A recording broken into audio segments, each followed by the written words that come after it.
On countless occasions, I have been told by believers that morality without God, particularly their specific God, is impossible. I have found the response of some to this charge to be wholly unsatisfying. When presented with this argument, many concede, stating that morality is subjective anyhow, and by doing so, they forfeit any claim to the righteousness of their cause, as without the notions of good and evil, one has no argument for why it is preferable to not worship a God who is either non-existent or terrifyingly cruel. Without the notion of good, there is nothing that is preferable. Without the notion of evil, there is nothing that is otherwise. Cruel? No, my God isn't cruel. He is love, one might say incredulously. For the remainder of my time, I will address you directly, supposed heir of the kingdom of heaven, worshipper of the God of Abraham, Isaac, Jacob, and Ishmael. I bear no ill will towards you personally. My reasons for rejecting your faiths are not an attack upon your person. They neither pick your pocket, nor do they break your leg. Keep this in mind if you choose to listen to me speak. I begin by striking at the core of the matter. By what right does your God possess any authority to command me at all? You, of course, might see the act of merely asking this question as being supreme arrogance in of itself. However, is it truly so condemnable of me to ask? No valid reason has ever been presented to me for why it is so. So yes, I do dare to ask such a question. And those who possess a modicum of courage can forgive me my supposed arrogance, moving past it with the willingness to actually grapple with the question. I have heard many attempts to answer my question. None so far have answered it. If you contend that your God possesses just dominion over all things due to your claim that he is the author of all things, I respond by asking, in what way does the creation of thinking beings generate a rightful claim of dominion over them? Now I do hold that craftsmen, artists, and all other creative minds that make things are justly entitled to the fruits of their labor, and are thusly entitled to dispose of such as they see fit. However, I do hope that you would not impute a power over life and death to a parent over their child. But a parent does not create their child out of nothing, you might respond. Granted, this is true. So what?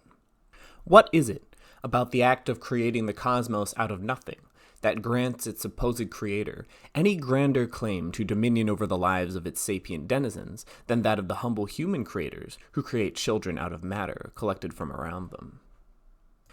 Reiterating the out-of-nothing claim does not in any way improve its significance or relevance.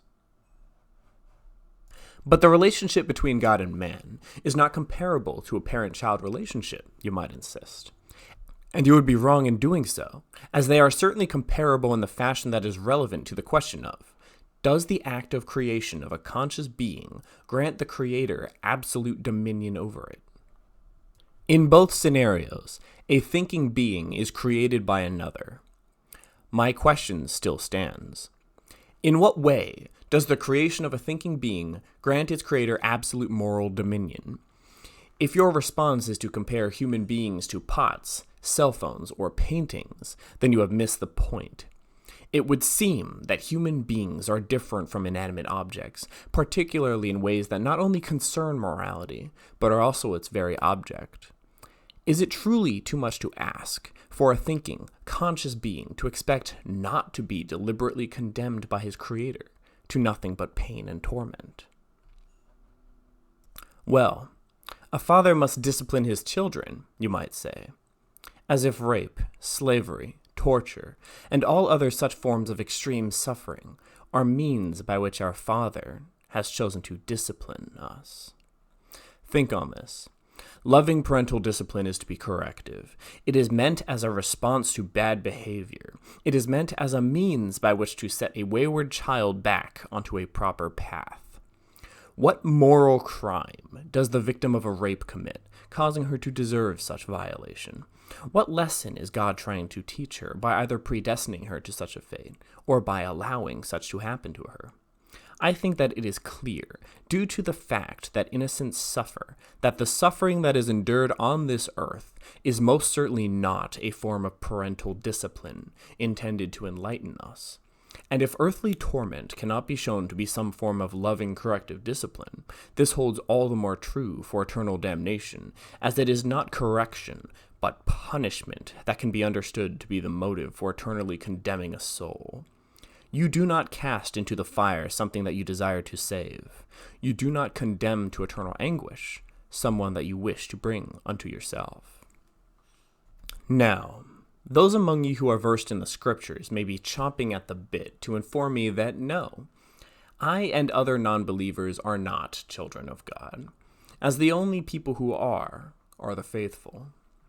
Yes, it is indeed true that only believers are described as children of God in Scripture, but that does not address the point of my comparison, which was that the nature of the relationship between creator and created, where the created is unconscious and inanimate matter, is different from the nature of the relationship between creator and created, where the created is a fully thinking, aware, and conscious being. I think that the comparison still illustrates this point nicely. Few are willing to impute the kind of powers of a parent over their child that they would grant to a potter over his pottery. This clearly brings to doubt the notion that the mere act of creation alone guarantees absolute authority over that which was created. Whether or not God himself considers as his children those intelligent beings who do not bend the knee to him is irrelevant to the point, as God himself claims that he did in fact create those thinking creatures that he has chosen to disown, which is all that is required to solidify the validity and the relevance of my parent-child comparison.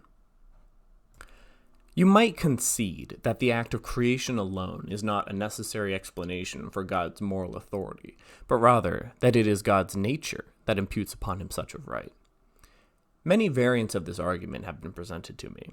Some say that it is due to his status as moral lawgiver, some his omniscience, some claim that it is due to his supposed omnibenevolence, some have even argued that it is due to his omnipresence, that he is entitled to define what morality is and isn't. To state that God's moral authority derives from the supposed fact that moral laws require a moral lawgiver is to fail to realize that that which I question is the very claim that moral laws derive from the whims of your God. It is to simply reiterate the claim in question. I ask you, what makes your God the moral lawgiver? Why should anyone take orders from him? Is it because he is perfectly good or omnibenevolent? What makes him perfectly good? Moral truth? From whence does moral truth derive? Ah, yes, that's right, from the decrees of God. Do you not see the error in this reasoning? You most likely think your God to be omniscient. This is quite possibly the source of the rather common sentiment regarding my supposed arrogance. After all, how could I possibly think that I could possibly know better than an all-knowing God? Since this God knows all things, of course he knows that which is best, most noble, most moral. How then could I doubt that he possesses moral authority, as he necessarily must possess absolute moral authority due to his absolute knowledge of morality? Unfortunately for you, believer, such knowledge necessarily makes such authority doubtful. I illustrate this with an age-old question. Does God command something because it is good, or is it good because he commands it? If your response is both, then you commit an error. It is circular nonsense to say that he commands that which he knows to be good, because that whichever he commands is the good. You prove nothing by stating such fallacy. To make such an assessment is to voluntarily choose to suspend your reasoning. It is a refusal to think. To state that that which is good because God commands it, is to state that the good is defined by whatever God fancies. Of course, to make such a claim is to fail to address my fundamental question, which is, worded in a different fashion, what makes that whichever God desires supremely and unerringly moral? What binding moral force makes us subordinate to his whims? To state that God commands the good because it is good is to state that there is a moral standard of the good, known by God, that transcends God himself. This is to outright deny that God possesses absolute moral authority. If such a standard of morality exists, one to which even God himself is subordinate, then God is left open to moral criticism, a situation that you desperately seek to avoid when you insist upon his absolute moral authority. On one occasion, when I presented my basic contention with the notion that morality derives from the will of God, I was provided with a rather unusual counter-argument. I have never encountered this argument other than from that particular person. I still see fit to include it here, regardless of its rarity, as it is fascinating. When asked, "From whence cometh God's moral authority?" this person responded by laying out the following. Since God is sovereign over himself, and since we are extensions of him, God is therefore sovereign over us. I call this the argument from Omnipresence. This is due to the fact that the only theological justification for the notion that we are extensions of God that I can think of, based upon Abrahamic scriptures, is the notion that we are spoken into being, and therefore we are manifestations of his intent, his will, that is to say, his mind. By this understanding, everything can be understood to be an extension of God, as according to this reasoning, everything is a part of his presence. This argument, whilst interesting, is flawed.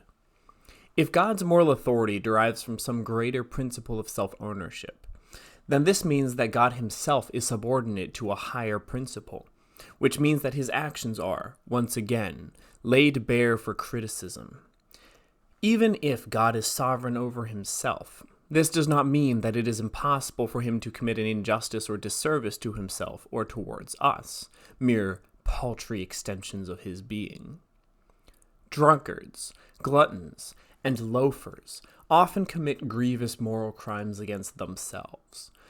While I definitely agree that this does not necessarily mean that others have a right to impose punishments for such self-damaging behaviors, certainly we can contend that they themselves ought to change and discipline themselves for the better.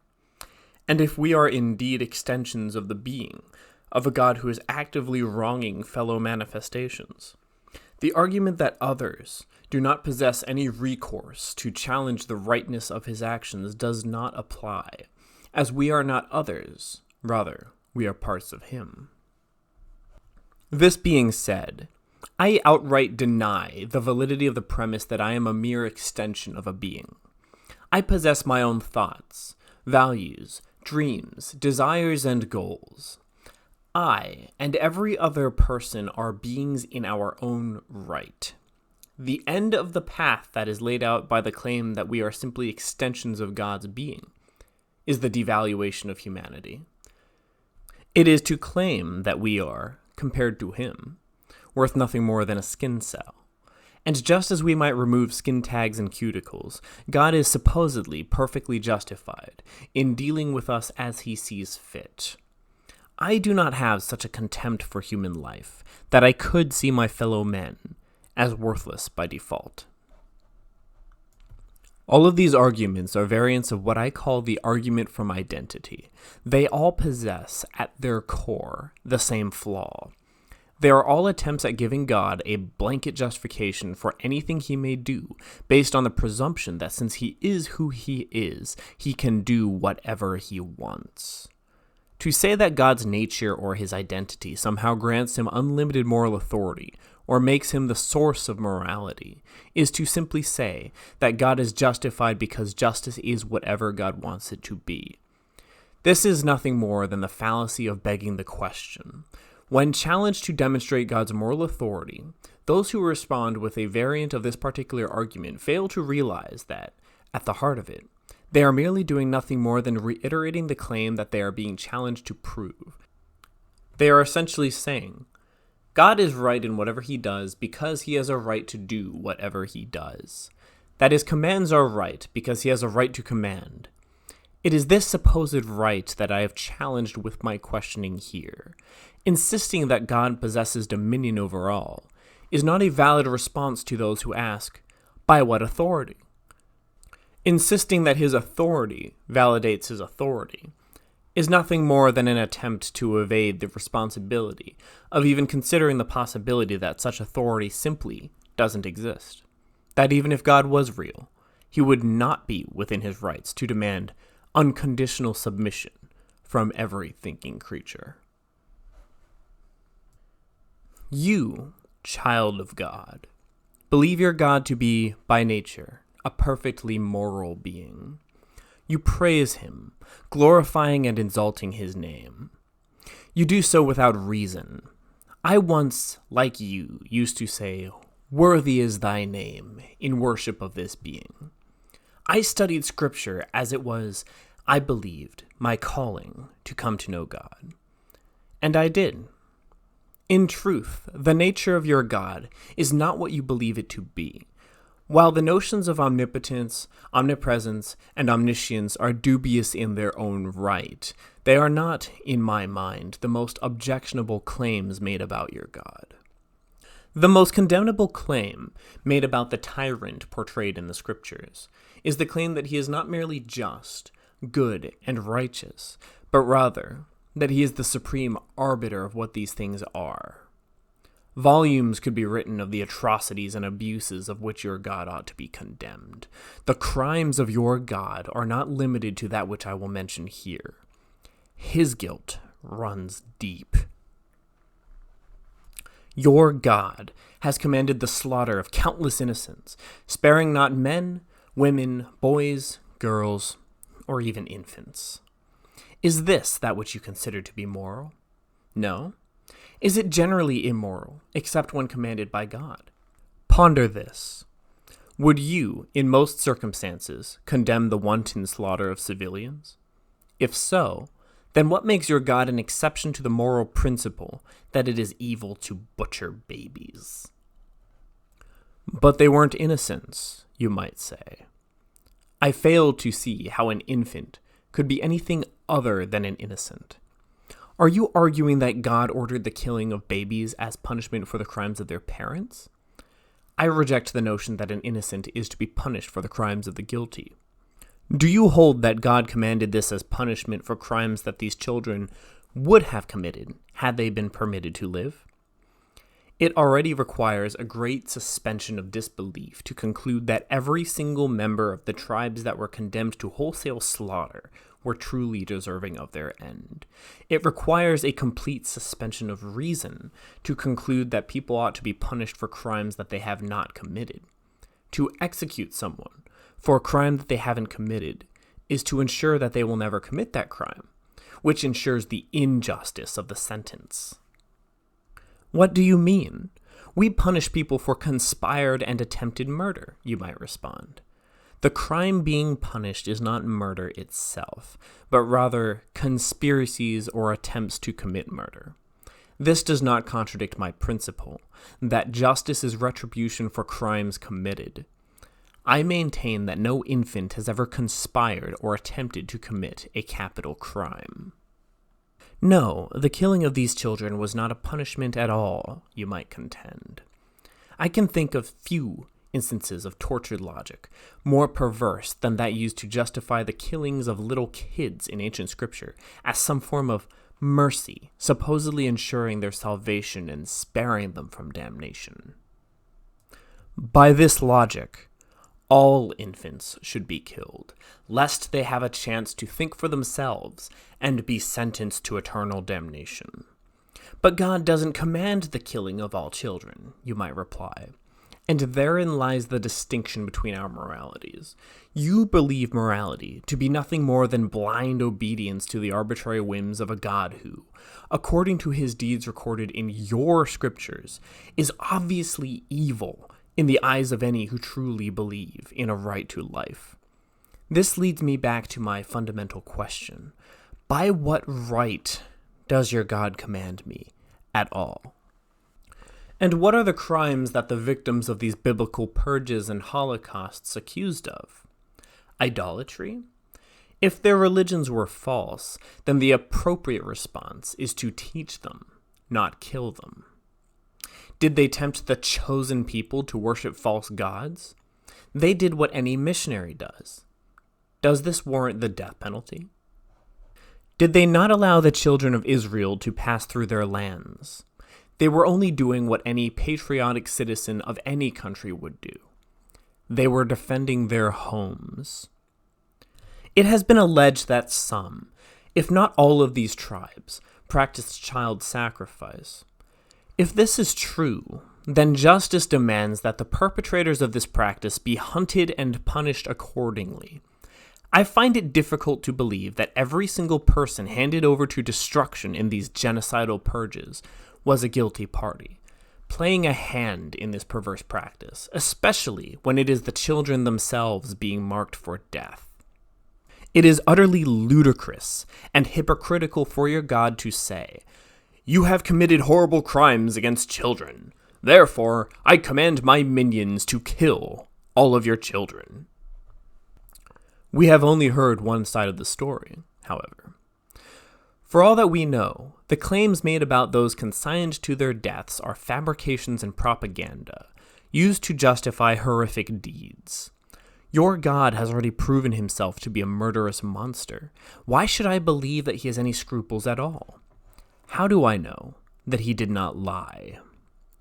What of those that were not sentenced to complete annihilation? Those who were not brutally murdered were enslaved. If they happened to be young, nubile virgin girls, they were raped by their captors. Is this the famed morality that you speak of? Yes, forced marriage is indeed rape. You expect me to be extremely stupid when you ask me to believe that the captive women willingly gave themselves out of love to the men who destroyed their homes, placed them in chains, slaughtered their friends and neighbors, put to the sword their fathers, mothers, brothers, sisters. A so-called marriage between a kidnapper and his victim is no marriage at all. To call it such is to codify and institutionalize rape. And what of slavery?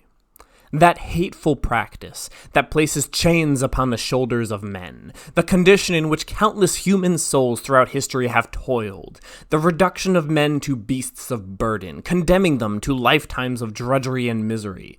Does this evil practice find an opponent in your supremely gracious and loving God? Far from it. Your God has legitimized it, making it not only law, but in the sheerest perversion of things, making it out to be a moral obligation for slaves to obey their masters. It is beyond reprehensible to call the desire of tormented, broken souls, yearning for freedom, a sinful one. But slaves were required to be released after a period of time. Only the Hebrew ones. No such protections existed for slaves taken from surrounding tribes. By all indications, they were slaves for life. But God commands that masters treat their slaves justly, you might say.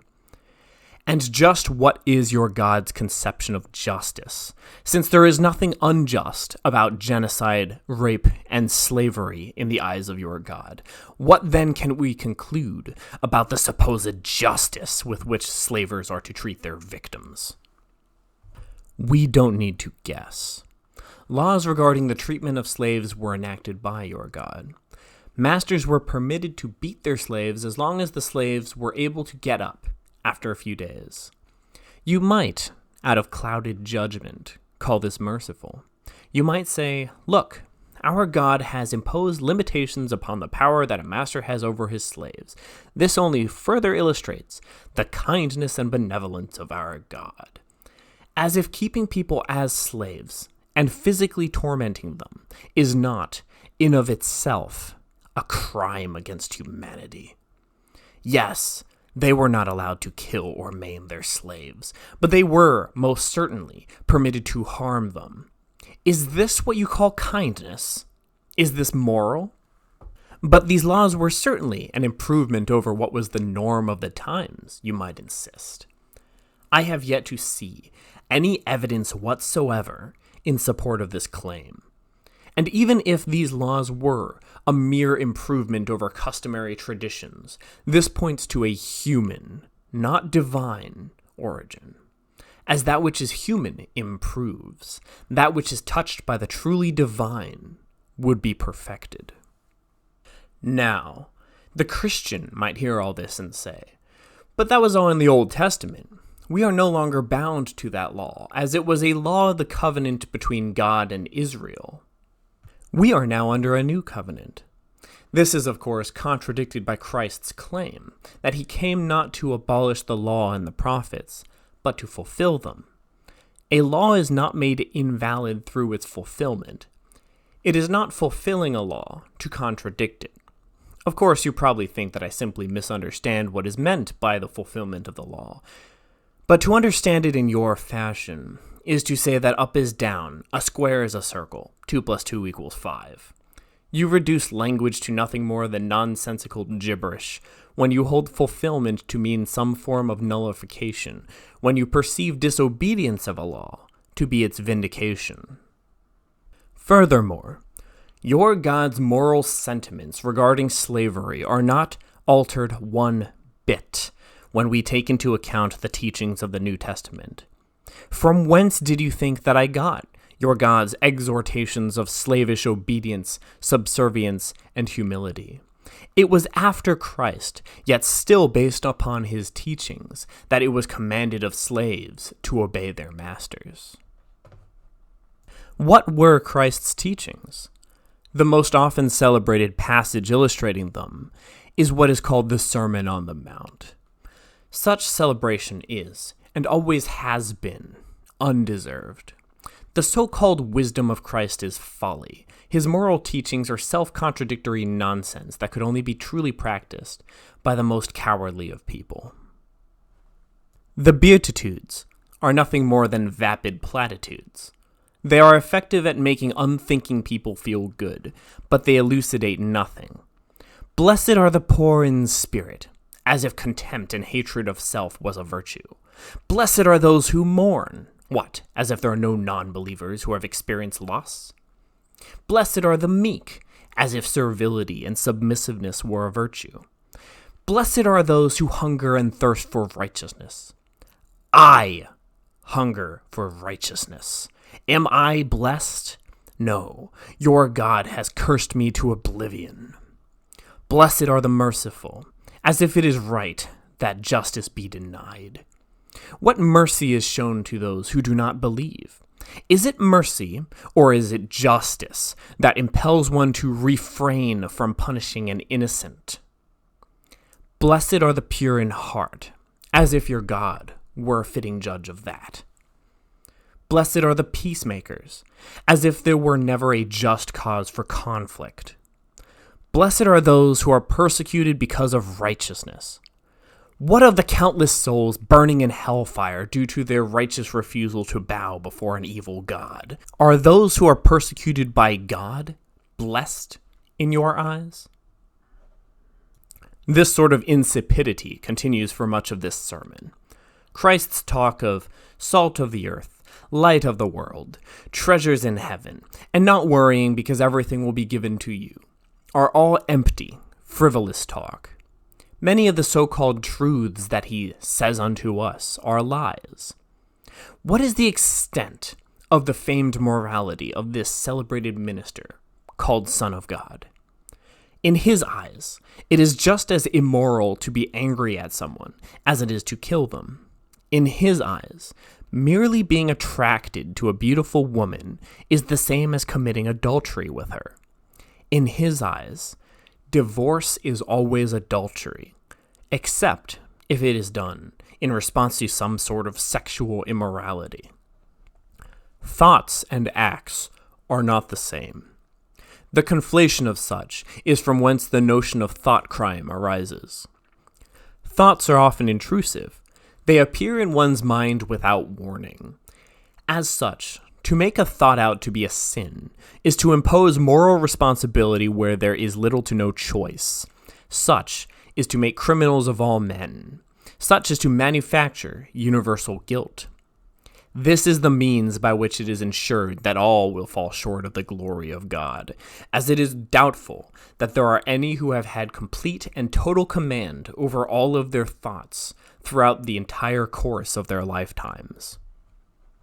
I hold that moral responsibility requires moral agency. I also hold that it requires outcomes. You cannot be morally responsible for something that neither has any consequences at all, nor can possibly have any consequences whatsoever. You might say that the potential consequence of anger is murder, that the potential consequence of lust is adultery. But the cause of murder is not the anger. Rather, it is the decision to act on that anger. The cause of adultery is not the lust. Rather, it is the decision to act on that lust. We are not simply meat automatons that are bound by our natures to do the first thing that pops into our heads. Rather, basic human observation yields that we are capable of collating data and making an assessment. Since it is our decisions that we can control, it is our decisions for which we can be held morally responsible. I do not see how this could possibly apply to mere thoughts. What would you think of a judge who condemned a man to death for merely being angry? What would you think of a jealous wife who accuses her husband of infidelity merely for having his gaze drawn for a second towards another? What would you think of laws that forbade a battered wife from divorcing her abusive husband simply because he hadn't slept with any other? If you have any sense at all, you would realize that anger is not a capital crime. There are even just reasons to be angry.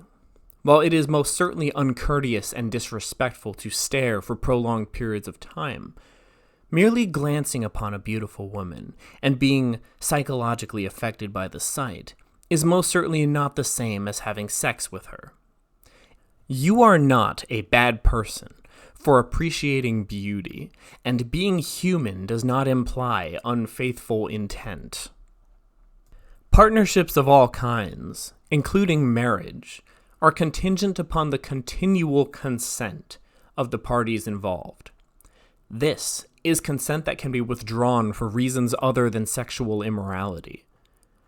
Forcing incompatible people to remain together will only result in them torturing each other half to death over the course of their lifetimes. One does not commit adultery by choosing to withdraw from a marriage. We are told in this passage not to resist evil persons. If anyone slaps you, turn the other cheek. If anyone takes your shirt, hand over your coat as well. If anyone forces you to go 1 mile, go 2. By this standard, standing up for yourself, refusing to be bullied, pushed around, and walked over is wrong. The moral doctrine that this teaching of weakness seeks to usurp, an eye for an eye, is a far more just and moral doctrine than this, as it permits the victims of wrongs recourse to seek recompense. He tells us to love our enemies. And who are my enemies? My enemies are those who harm the innocent.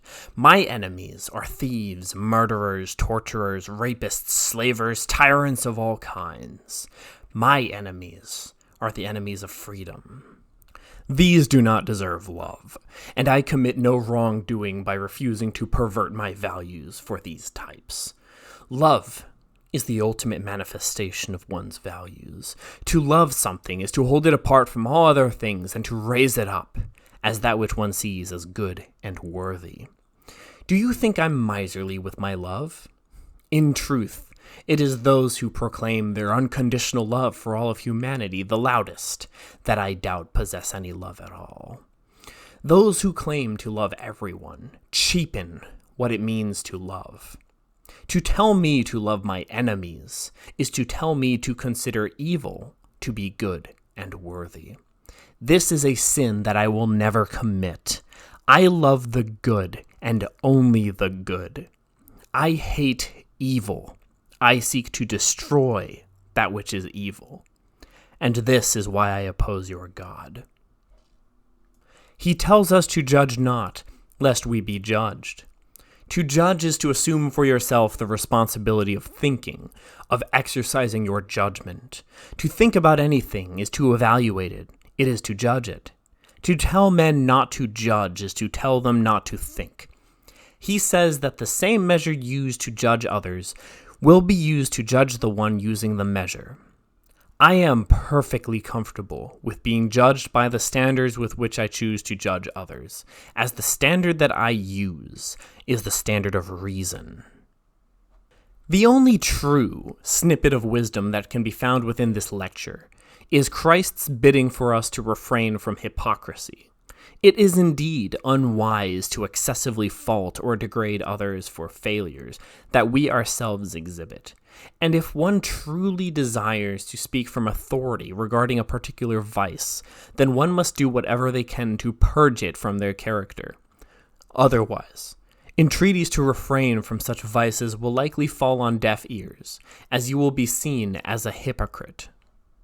Of course, neither Christ nor Christians apply the same reasoning to their God. God is allowed double standards. He commands us not to murder, whilst commanding and committing it himself. He commands us not to put false gods to the test, yet he commands us not to put him to the test. He commands us not to judge, yet he sits in judgment of all of mankind. He commands universal love, yet he casts those that he does not into the eternal fire. Your God, Christian, is the greatest hypocrite ever invented. Here you can see the folly in accusing me of relying on Judeo-Christian moral sentiments. My moral sentiments are not the product of Judeo-Christian traditions. I soundly reject the moralities of Christ in the New Testament and that of Yahweh in the Old. No, the idea that it's wrong to harm innocent people does not originate from the Abrahamic faiths, and they have no monopoly on this concept. The morality of the God of the ancient Israelites is one that, if followed, would turn men into genocidal thugs, rapists, murderers, and slavers. The morality of the God of the Christians is one that, if followed, would turn men into cowards, weaklings, and slaves. Any believers who do not exhibit these traits maintain their virtues despite their faith, not because of it. The teachings of Christ are not a solid foundation upon which to build one's house. They are nothing more than so much sand. The only true rock upon which to build is the rock of reason. You might have been thinking all this time that I have no basis upon which to make any moral claims due to my non-belief in your God. Upon what basis do you presume that the grounding for moral claims can be found within the decrees of your God? That is, to reassert my question, from whence cometh the moral authority of your God? Even in the charge that you present against me, you presume the baseless claim of the sovereignty and dominion of your God. Yes, it is true that I operate off of moral presuppositions. You may even take this as further evidence for the rather common sentiment that it takes more faith to be an atheist than to believe. I have presumed, as the basis of my moral value judgments, the sovereignty of the individual. I own my own life. You own your own life. And since I hold this self-ownership to be an objectively true moral fact, if not the fundamentally objective moral truth, I hold that it is completely immoral to violate the individual sovereignty of anyone else. That theft, slavery, rape, and murder are all variants of the same thing, the violation of the sanctity of the individual. This is what I hold to be instructive regarding the nature of evil. Murder is the total theft of life.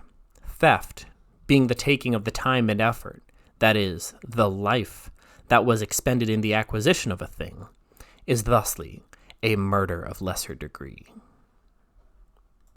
If my recognition of the sacred rights of man is indeed a faith, then I contend that it is a far nobler faith than yours. Whether you admit it or not, your faith entails the enslavement of man's mind. Mine? Its liberation. In truth, however, my conviction regarding the sovereignty of the individual is based not on faith, but on reason. Any who truly advocate for reason must necessarily also advocate for self-ownership, that is, individual sovereignty, as if we are to reason we must be free to think unmolested. Put simply, The principal object of liberty is to free man to expand the range of his thought. It is to elevate man as a heroic being, master of none whilst mastered by none. The object of tyranny is to reduce men to beasts, to constrain not merely their bodies, but also their minds. It is from this standpoint that I have laid out my case against your God. This God, the God that you would have me worship, is the very same being who would condemn not just I, but the people that I love and respect the most to eternal torture. These truly virtuous beings, with clarity of reason, kindness of heart, and inviolable passion for truth and true moral integrity, are to be sentenced to the worst fate imaginable by this being. And yet people such as yourself would turn around and tell me that this is the being whose doctrines and decrees constitute a true and incorruptible basis for morality. I ask you the same question that I have asked throughout this video. On what grounds? You are asking me to kneel before the being who would cast my beloved, the love of my life, into hell to be tormented forever. How then could you be confounded by my skepticism of your belief that this being is not merely just, benevolent, or good, but rather that which defines justice, benevolence, and goodness? How could I decide that the will of your God constitutes moral law when he himself is so obviously immoral? The most reprehensible thing that you could say now is to claim that it is I who sentence myself to perdition. Firstly, the notion that the doors of hell are locked from the inside has no basis in Scripture. Rather, the Scriptures explicitly specify that the prisoners of hell were interred there forcibly. They were cast out by your God. They did not voluntarily go there. Secondly, this claim is akin to telling a kulak being transported to a Siberian gulag, or a Jew on the train to Auschwitz, that they themselves are authors of their own fate, that they sent themselves to suffer in their miserable destinations, in hell on earth. This is to transfer the moral responsibility from aggressors onto the shoulders of their victims.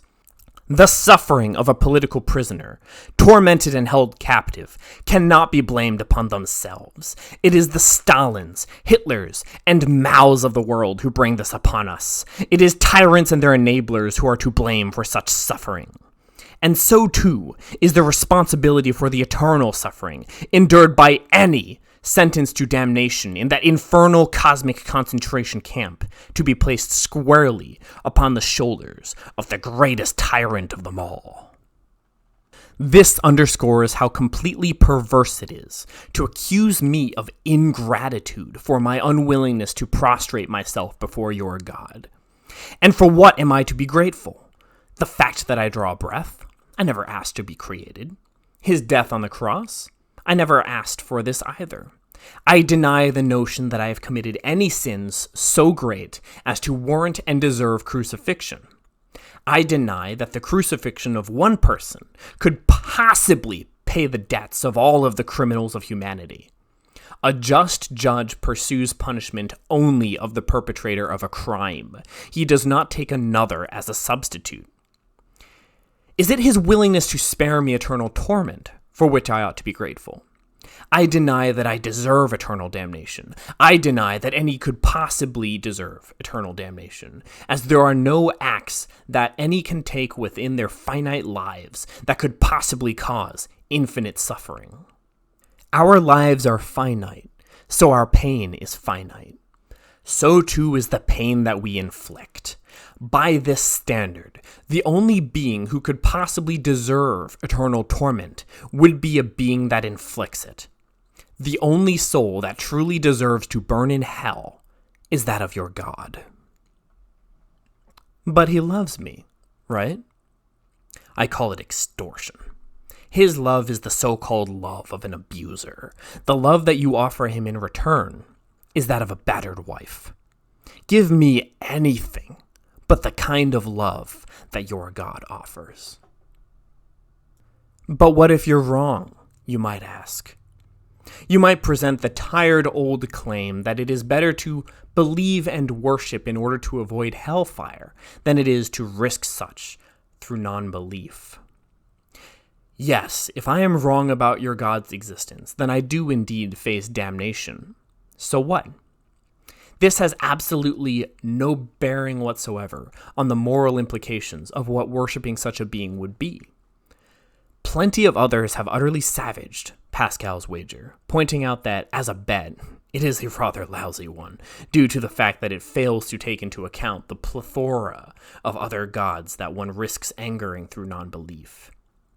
Even if we were to neglect such, however, if the dichotomy was truly just one of belief or non-belief in your particular God, I still reject your God, as I hold to grander principles than fear of pain. Do you think me hateful? Do you take my righteous fury against your God to be a symptom of contempt towards you? Nothing could be further from the truth. Is it not you who say, "Hate the sin but love the sinner"? If there is such a thing, it is most certainly a sin to call that which is evil good. And that is what you do when you praise your God. No, I do not hate you. If I did, then I wouldn't be appealing to that which is noble within you. My reasons for defying the God of these scriptures can only make sense to those who have yet to be stripped of morality. It is those who possess virtue who are moved by concepts of honor, courage, justice, liberty, and reason. It is all that is great and good within you that you suppress when you prostrate yourself before this demon. It has been claimed that God gave man liberty. What liberty can be found within the teachings of your God? The freedom of religion? What freedom of religion? Your God has commanded the persecution of religious dissidents on earth, as well as the eternal internment of any who disbelieve within the fires of hell. The freedom of speech? What freedom of speech? When speech that denies the authority of God constitutes blasphemy, punishable, of course, by hellfire. Where in the scriptures does God grant man these rights? Nowhere in the scriptures is man granted any rights at all. It is on this basis that we can now disabuse ourselves of the notion that it has been God, rather than men, who have brought freedom. What rights do you have if you are commanded, on pain of eternal anguish, to suspend your mind and reason, and to blindly serve a celestial tyrant for all of eternity? All of the rights of man derive from one fundamental right, the right to think. If I am to reason, then I must be free to do so. Since I value my mind, I will never subordinate it to the will of another. And yet, that is precisely that which your God asks of us. The point of the scriptures, the central theme of all of the holy texts of the Abrahamic faiths, can be summed up by a single passage. Trust in the Lord with all of your heart, and lean not on your own understanding.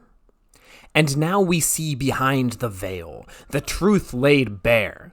We are directly commanded not to think. We are told to simply blindly believe and obey. We are being ordered to suffocate our reason. We are expected to kill our minds. To make this the only alternative to infinite suffering is the greatest crime that your God has committed.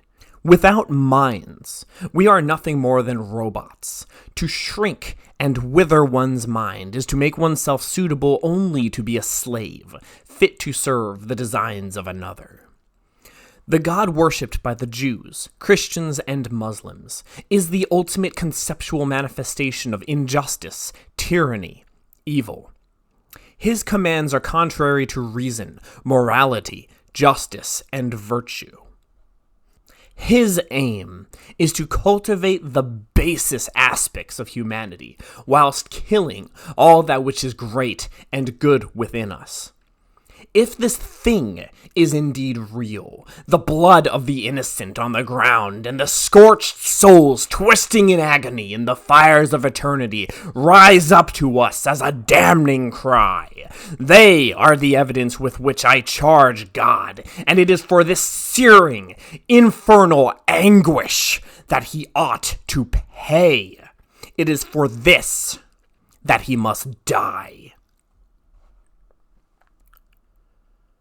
To those of you who may yet still truly carry embers of the sacred fire of liberty within your hearts, I speak now to what remains of that which is heroic within you. You cannot truly, without contradiction, love both God and freedom. Cast aside this beast, this monster, this devil conceived in the blackest of hearts, and become who you ought to be. Throw off the shackles of religion. Leave behind the shrouded dungeons of faith. Stand with me in the light.